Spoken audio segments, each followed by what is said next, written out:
Hey yogis! I am live for the very first time, so bear with me as I figure out the ropes of this. So it's very strange to me, first and foremost, to be talking to nobody. I'm really familiar with talking in public. I'm super comfortable with it, but for whatever reason, talking to a camera feels strange. Hi, Stevie.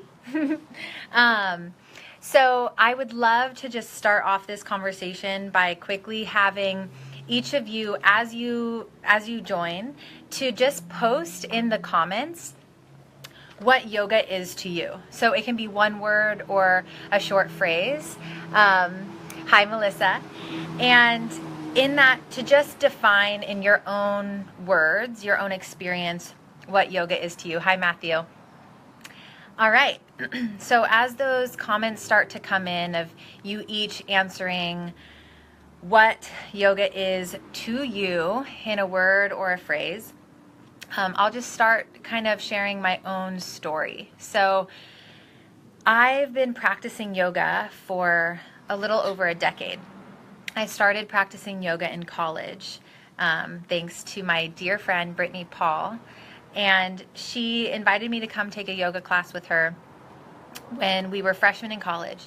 And at the time, I really had this belief in myself that I was kind of a fragile person. I feel emotions really strongly, and I interpreted that as to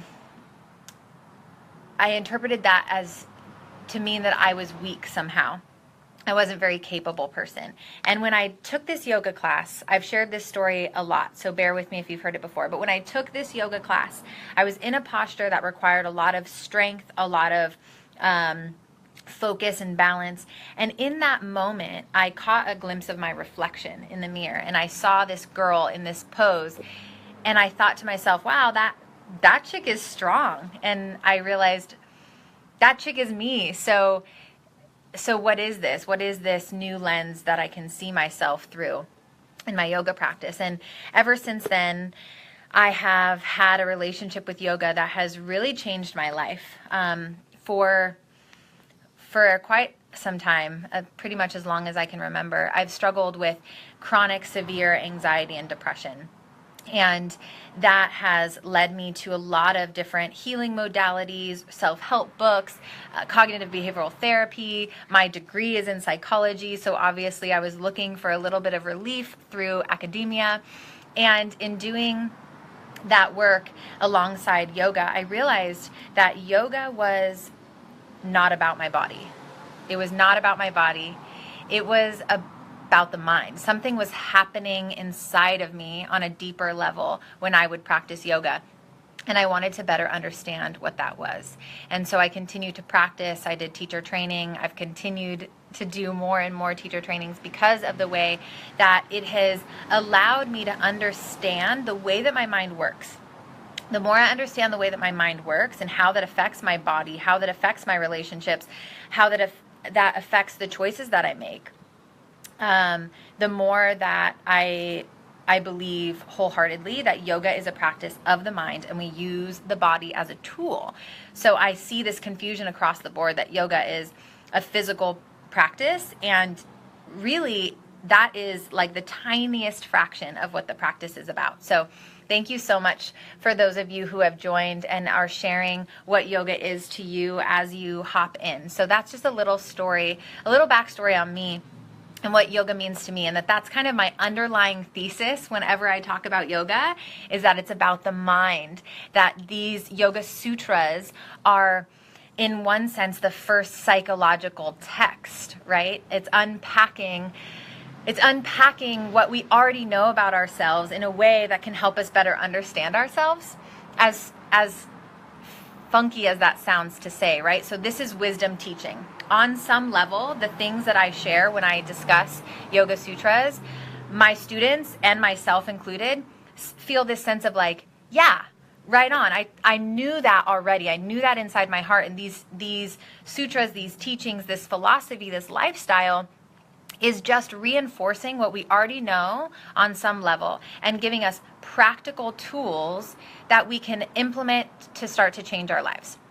So if you're interested in having a text of your own, hi Natalie, hi Hannah, if you're interested in having a text of your own, then I recommend a couple of books. So I have Liberating Isolation by Frances Moore. This is a book I ordered on Amazon from India.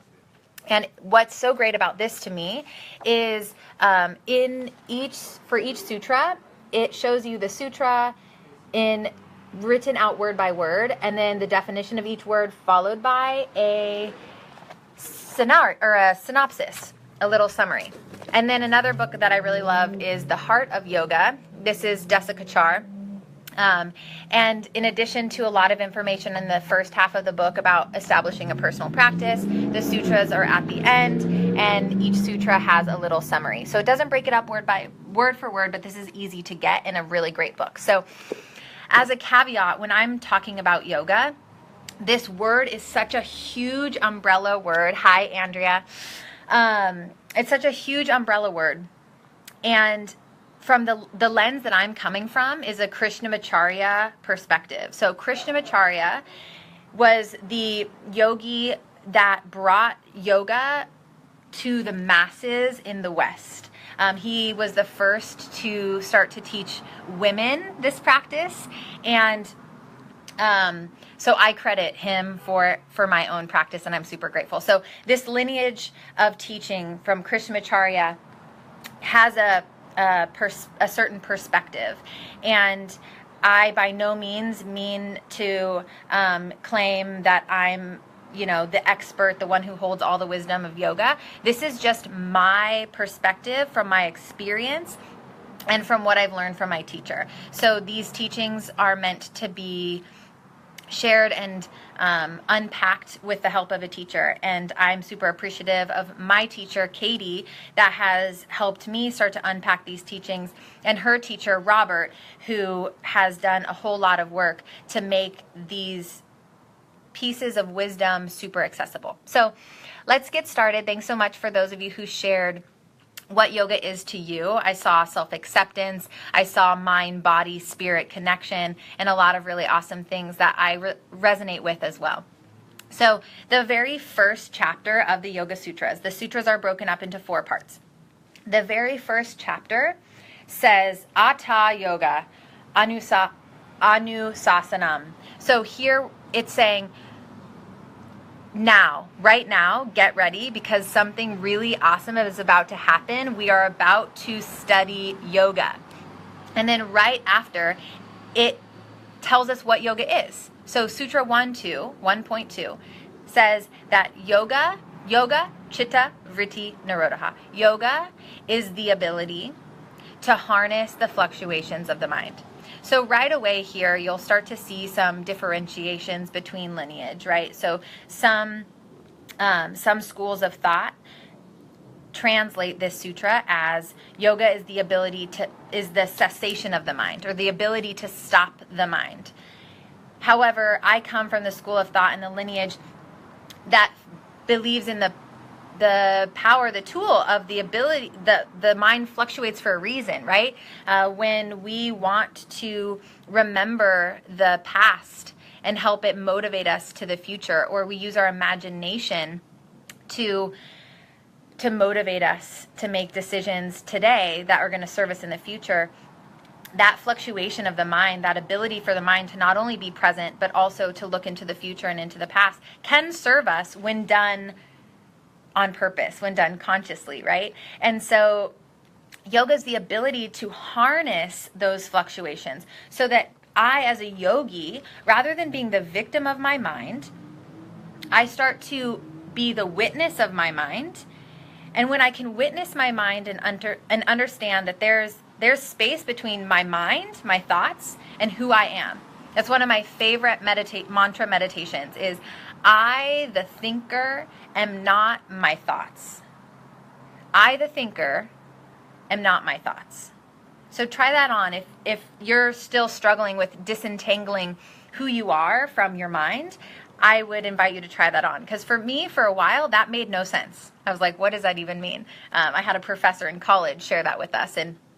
And as soon as that downloaded and I really digested what that meant, that I'm the thinker, I'm not my mind. So when I have anxious thoughts, when I have angry thoughts, when I have violent or fearful or sad or self-deprecating thoughts, that those thoughts, I can allow them to come into my consciousness, and I can watch them leave. So I don't have to grab a hold of them, and I can witness that my mind is fluctuating. So I can be the observer. So what is this observer? Well, according to the Yoga Sutras, that's called Purusha. Purusha is the unchanging part of us. So you can use whatever language, whatever lingo resonates most with you. Spirit, soul, highest self, true self, inner light, inner wisdom, whatever that part of you that has always been the same throughout your childhood, your adulthood. There is a piece that's unchanging, that's constant, and that's your Purusha. And according to Sankhya philosophy, so Sankhya philosophy is the perspective of yoga. The confusion often in this whole, is yoga a religion? Is it Buddhism, right? There's all these questions of what is yoga. So when we're looking through the lens of Patanjali's Yoga Sutra, we are looking through the lens of Sankhya philosophy. So it's a way of seeing the world that asserts that the world is dualistic. So there is not only physical matter, but there's also spirit. So according to this cosmology, this way of seeing the world, there is in fact matter and there is in fact spirit, right? So there's Prakriti, which is always changing. It's unconscious and it has form. And then there's Purusha. Purusha is spirit. It's conscious. It never changes. Hi, Cece. And it is formless. So when we look at the world through this lens, we understand there's form and there's formless. There's matter and there's spirit. Then we can use our practice of yoga to start to bring this light of consciousness, this Purusha, this higher self, this place of confidence, wisdom, and joy. That's how Robert, my teacher's teacher, defines Purusha, is confidence, wisdom, and joy. So when I am in a state of confidence, wisdom, and joy, I know I'm connected to Purusha, that part of me, that light, that unchanging piece of me. So I can begin to shine this light of Purusha onto Prakriti. A question I like to challenge my students with is our mind Prakriti or Purusha? Is our mind changing or unchanging, right?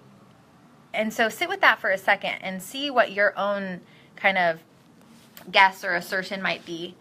And I challenge you to consider that your mind is not Purusha. Because of the nature of your changing mind, that your nature is Prakriti, that your mind rather is Prakriti. So if your mind is Prakriti, then when we identify too closely with the mind, with who we are as being our mind and our thoughts, then we begin to suffer because our true self, our true nature is Purusha. So as I continue to talk, it would feel really awesome to just see your comments, your questions come up in the feed as I'm navigating, if this is landing with you guys. It's so strange to be talking just to a camera. So let me know if you'd like clarification on any of these pieces. So from this perspective of yoga, from the Yoga Sutras that were written by Patanjali, yoga is about the mind. It comes right out and says it in the second sutra. So yoga is not a religion, and there is another school of thought or another lens of looking at the world that a lot of yogis ascribe to, which is Vedanta. Vedanta is a non-dualist perspective. So Sankhya is over here, How do I define my true self? I like that question. I'll get right back to it. So Sankhya is over here with the perspective that reality is dualistic. There is form and formless, and they're distinct things that coexist in the universe. And in Vedanta, the perspective is that, in fact, it's all one. The separateness is an illusion. My favorite, so my sutras teacher, Robert, really has a great sense of humor. And my favorite Vedanta joke that he has is, if you're hanging out with people who ascribe to this non-dualistic way of seeing the world, then you better keep one hand on your wallet and one hand on your girlfriend, because it's all the same, right? So that's just a way of looking at the world where there really is no distinction. The separateness is an illusion. But when we're coming from the perspective of the Yoga Sutras, Patanjali's Yoga Sutras, then we are trying on this lens of dualism, so Prakriti and Purusha. So Michael asked, how do I define my true self? I define my true self like this. For a moment, close your eyes. With your eyes closed, I want you to recall the earliest memory that you can. The earliest memory that you can pull up, and visualize that time, that place. How old are you? Who else is with you? Where are you? Pull up all of your senses. Can you hear, smell, feel anything? Pull that memory up into your mind's eye. And now open your eyes.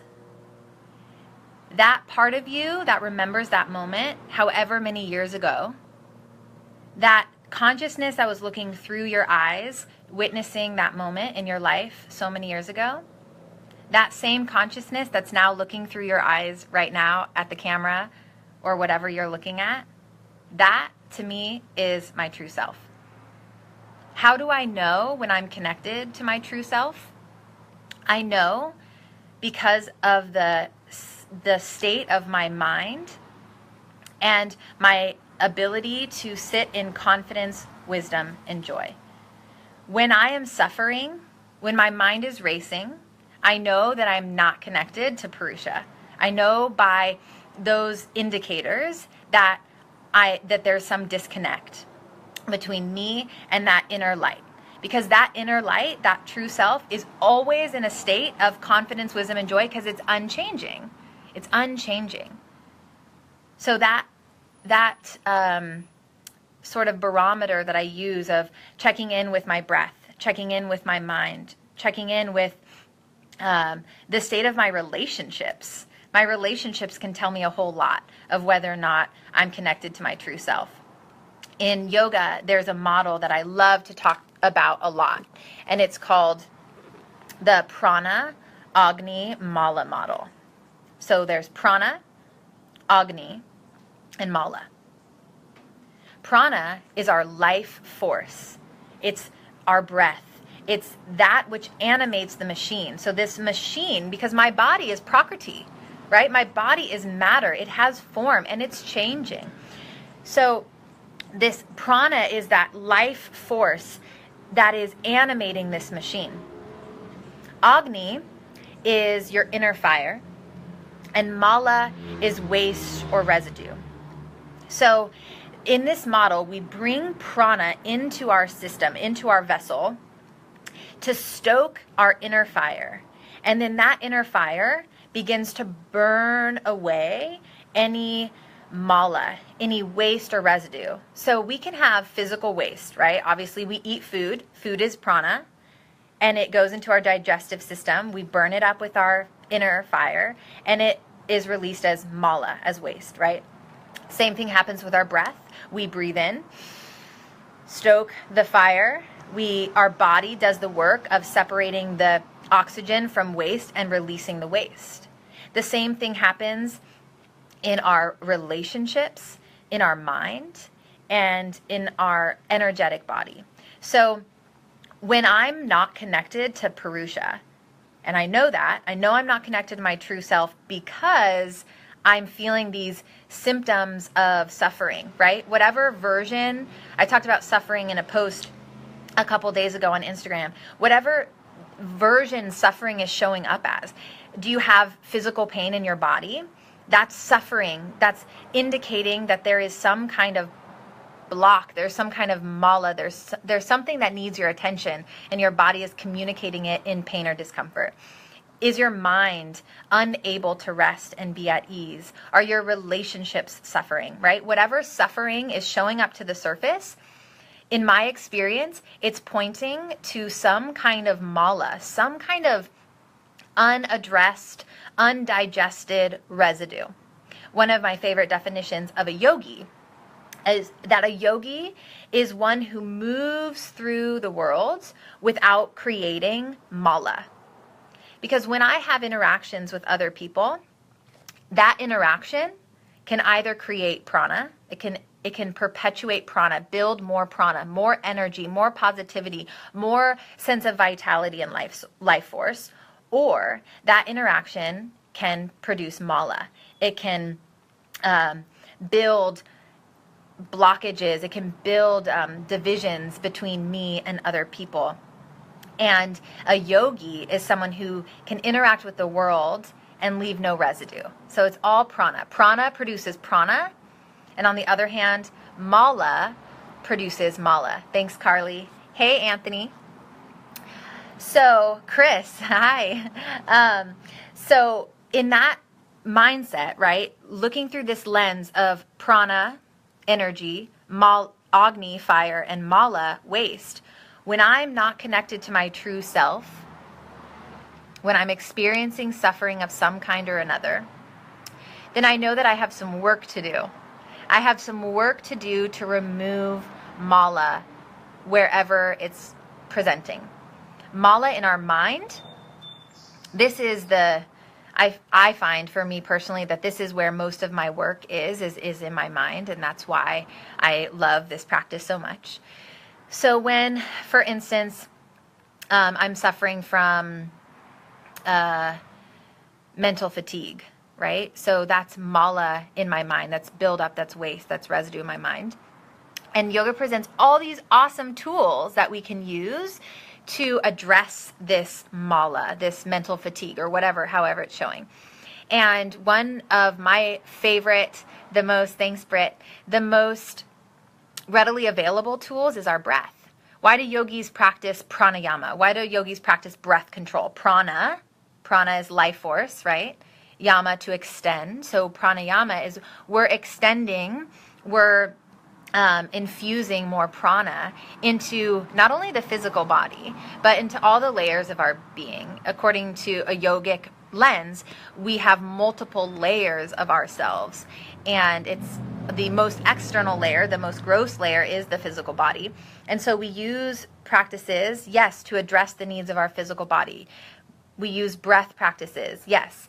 However, we also find that this impacts our lives in a multitude of ways. So I had a question recently from a student about breath.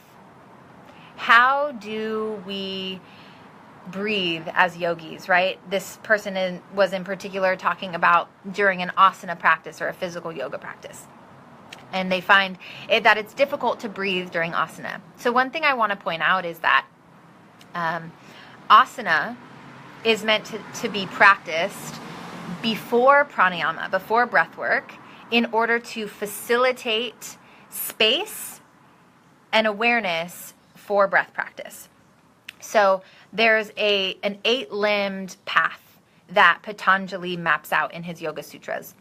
And this path is meant to be taken in order. See, I'm going to scooch forward because I feel like the sun is encroaching on me.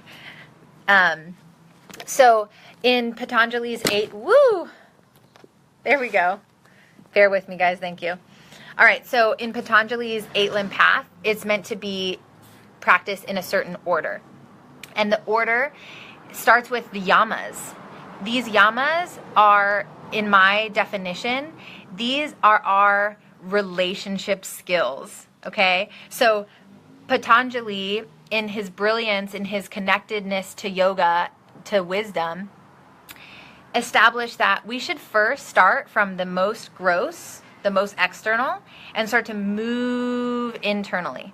So he maps out our relationship skills long before, hey Peter, hey Natalie, he maps out our relationship skills long before he even gets to asana or the physical practice. So if thus far your experience of yoga is an experience of a physical practice doing postures, to me, that's group asana. If you go to a gym, if you go to a yoga studio and you take a 1-hour yoga class from a teacher that cues you to move into different shapes in your body and cues your breath and talks to you about alignment, that's group asana. So you're practicing group asana. Yoga is a practice of the mind. So right now, if you have yet to unpack the ways that you participate in your relationships, how you care for your physical body in terms of your lifestyle, and bringing more awareness to your mind, there is so much more to this practice that's untapped, and that's awesome news because it means that there's so much more goodness for you to experience. So the yamas are the first step of this practice, and it teaches us how to engage with the outside world. How do we show up in relationships? What's my role as a mom? How do I navigate that, right? Yoga helps me with that. The yamas, I'm not going to unpack them today, but there's 5 practices that guide us in the right direction, followed by the niyamas, which are practices of lifestyle, followed by then asana. So asana is technically the 3rd step if we're working in this 8-limb path, which is Ashtanga yoga, Ashtanga, 8-limb path. So in this 8-limb path, we start from the most gross, move to the most subtle. And this practice transforms us from the inside out. So once you get to asana, if that's where you started, know that you're 3 steps in, and you can back up and you can start to learn about relationships and lifestyle and continue on. Once you're practicing asana, asana, according to the sutras, is intended to be a combination of sthira and sukha. Sthira is firmness of body, is steadiness, and sukha is ease and comfort. So this balance in our physical practice, our practice of postures, asana, is intended to keep us at our appropriate level. And we can use this gauge, this sthira sukha gauge, to check in when we are practicing asana. If you're in a pose and you find that you're unable to breathe, or you find that your muscles that are not participating in the actual steadiness, like your jaw, are tensing, then this is good feedback that perhaps that posture is not the most appropriate posture for you on that day. So you use this balance of sthira and sukha, steadiness and ease, to find the pose, the shape that allows you to facilitate the breath. So pranayama, breath practice, breath control, infusing ourselves with prana, with life force, is the primary focus when we practice asana, because that's the point of asana, right? The point of asana, the point of yoga practice, physical yoga practice, is to increase prana. Why?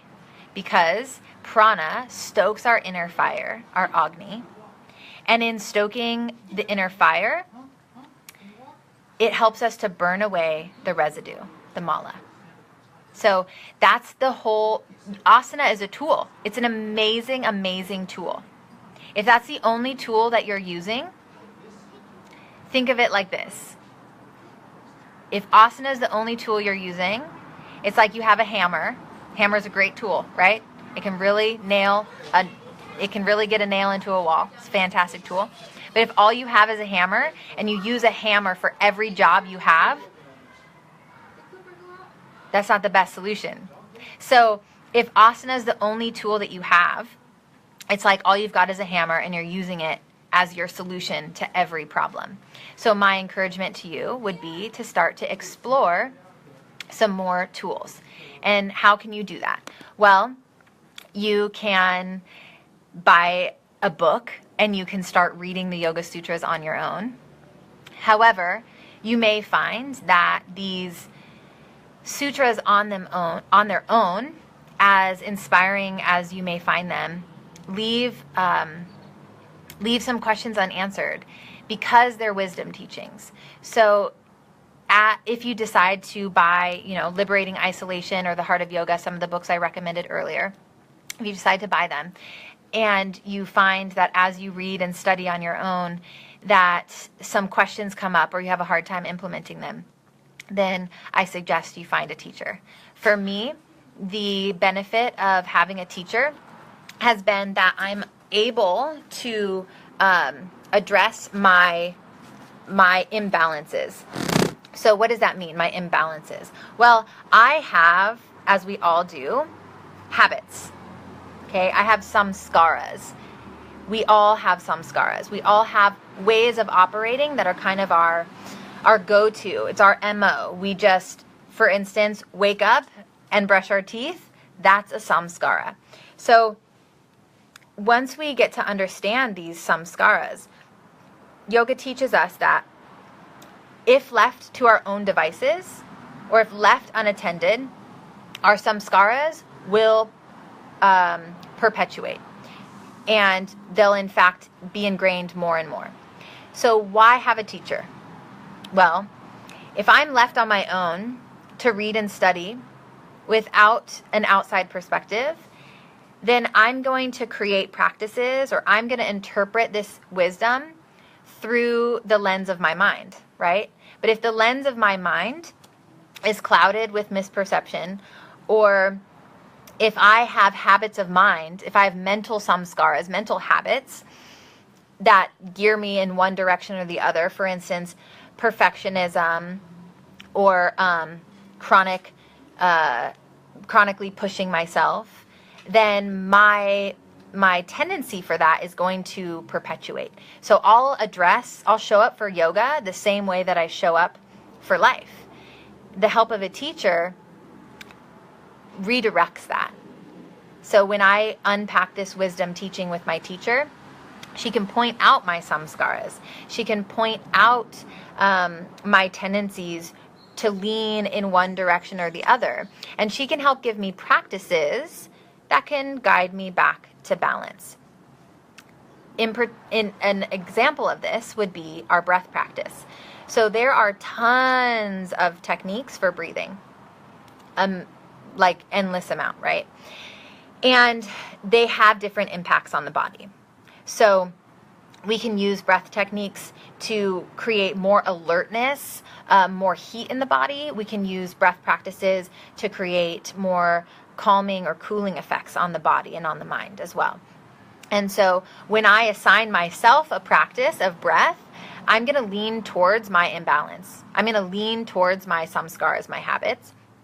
When my teacher assigns me a breath practice, she's sitting on the outside looking in. So she can look at my situation, my tendencies, free from any distorted perception because she's on the outside looking in. She's also free of the emotional residue that relationships bring, right? So if I have an issue with a relationship and I want to find a way to address it, my samskaras are going to be like my first go-to. My tendencies are going to show up. My teacher, on the other hand, she's looking from the outside in, and that emotional baggage, that emotional charge is alleviated for her. So she can look at the situation without that distortion.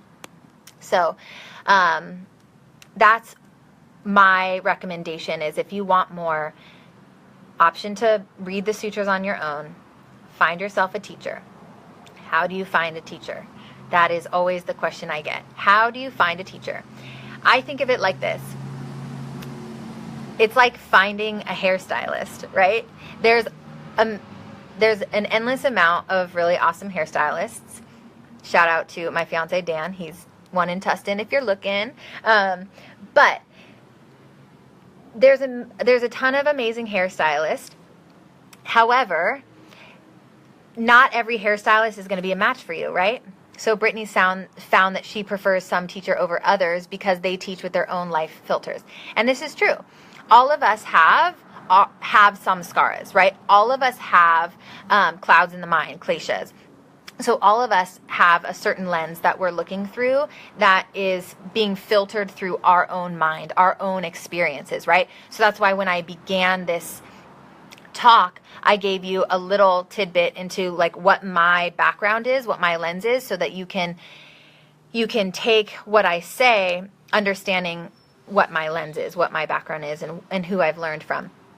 So when you are looking for a teacher, I suggest that you open yourself up to exploring different styles, taking classes with different instructors, and to look for someone that has what it is that you crave. So if you are looking for someone who or if you are wanting in your life a really healthy romantic relationship, then it'd be a great idea to find a teacher that has a really healthy romantic relationship in their life. An acharya is a Sanskrit word for like one who has gone before, a teacher, right? Someone who has walked the path before you, and so they can guide you in the right direction from their experience, from their hope, from their what they've learned along the way, because they've walked the path before, right? So I found myself a teacher by finding someone that I really admired the way that she lives her life. I want a teacher that has a teacher, right? Like I want a teacher who is living this practice. So I found myself a teacher that has a personal practice and she has a teacher. Those are the two in this perspective of yoga. Those are the two most important things in yoga, is to have a personal practice and to have a teacher. Why? Well, the personal practice is the work that you do on your own in better acquainting yourself, with your own habits, and connecting to Purusha to get insight from within, right? And the teacher helps give you an outside perspective so that you don't stay distorted towards one imbalance or the other. Where if you just had a teacher, then you're going to be distorted from their biases, right? If you're just regurgitating what you hear from your teacher without filtering it through your own lens, then you're just leaning in the imbalance of your teacher, right? And you're that's, in my opinion, that's where the unhealthy relationships between teachers and students come from, is when a student doesn't have their own personal practice. So you need the teacher and you need the personal practice so that the personal practice can balance out the wisdom being shared from the lens of the teacher, and the teacher can balance out the wisdom coming from the lens of your own mind that can sometimes be distorted. So I hope that helps answer some questions about how you might find a teacher. Go take classes, get to know a lot of teachers, and find someone who has a personal practice, who has a teacher, and who is living the kind of life that you envision for yourself. So I hope that you found this helpful. I'll allow for a couple of minutes for people to chime in with any questions or ahas or insights that they have from this. So my intention for sharing this video, number one, is to push myself. Recently, I've heard a lot of messages coming at me from different angles of doing that which scares you, right? I am not afraid of talking in public about yoga. I have no fears about public speaking. Melissa, I'll answer that question in a second. Thank you. However, for some reason, posting a video online really scares me. The fact that people can watch this and potentially criticize it, or I don't know, whatever. Putting it out there in the internet makes me feel super vulnerable.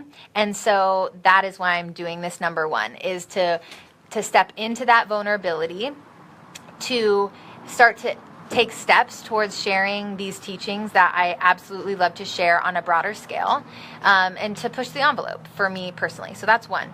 And the other is that I wanted to open up the dialogue so that I could learn more about where in the path of yoga my students find most of their hiccups. So I want you to share with me where your friction lies or where your obstacles are so that I can help address that. And also to start to demystify this practice, right? This is a practical lifestyle that is based on making the unconscious conscious. If you walk away with anything, I want you to walk away with yoga is the practice of making the unconscious conscious. The way that you think and operate is largely unconscious until you start to bring awareness to it. So that's my purpose of doing this video, and I hope that you have gained something from it. At the very least, please send me your questions and your comments. Melissa asked, what are the books that I recommended? Okay, so the first one is called Liberating Isolation, Francis Moore. It comes from India. So I ordered this on Amazon and it shipped from India. It didn't take that long. It's, I don't know, like $35 or something, but this is my favorite because of the way it breaks down the sutra. Hey, Anthony, love you too. The way that it breaks down the sutra word for word first, and then the translation, because these teachings are so rich, they're so dense, that every time you read these, every time I read these, every time my teacher shares this wisdom, there's always new nuggets, right? So I like the breakdown of the words. The other one that's a little bit more accessible, you might be able to get it on Barnes & Noble, I think, The Heart of Yoga by Jessica Char. So, hey, Christy, love you too. Thanks, Carly. I'm grateful for you too. So this is really accessible, super practical language, really easy to download and digest. So if you want to do some reading on your own, I recommend those two books, The Heart of Yoga and Liberating Isolation. This will help you during your personal practice. Svadhyaya is a practice of self-study and self-reflection. So having these texts to begin to explore on your own is a great place to start. And then I do recommend having a teacher. I'll also, in June, I am going to be launching a 4-week in-person yoga philosophy course that's open to instructors and yogis alike. Even if you're brand new to yoga and you're not really sure what this is all about, my question would be, do you want to have more tools for living a more conscious, joyful life? If the answer is yes, then this course is for you. It'll be in June, the 4 Sundays in June, and more details to come. So if you want information about that, I love that, Sime, that you're in the car listening to this. Woohoo! Side note, I'm thinking about doing a podcast. So if that sounds like something that you would be stoked to listen to and get to listen to these kinds of teachings while you drive or walk your dog or whatever. I know, Joelle, you love to walk your dog and listen to podcasts, so thinking of you. But I haven't found a good yoga podcast. So number one, if you found a good yoga podcast, please send it my way. Yeah, Anthony, woo! If you know of a really good yoga podcast, send it my way. If not, don't sweat.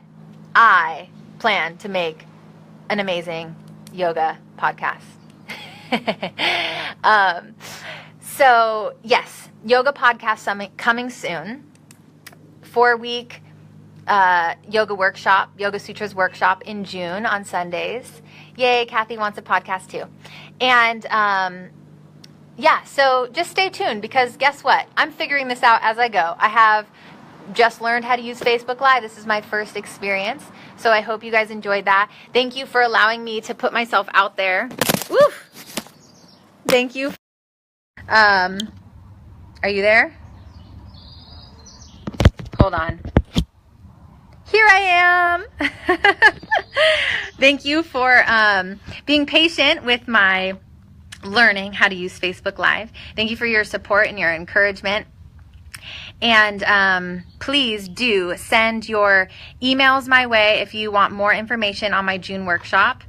If you are stoked to have a podcast and you have specific questions that you want me to address, things that you find you come up against in your yoga practice and you want to hear unpacked, send them my way.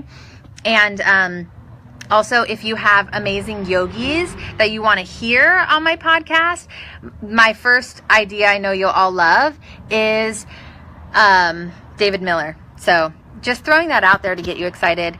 Yes, the Radiant Sutras. You got it, Anthony. And yeah, I think that's all for today, yogis. You're all amazing. You make me feel warm and fuzzy. And talking to a camera by myself alone in my backyard, talking to a camera alone in my backyard has built prana for me because I can feel the energy, the prana coming from you all. So thank you so much. Much love. And yeah, share this video with your friends and we'll talk soon. See you soon. Bye.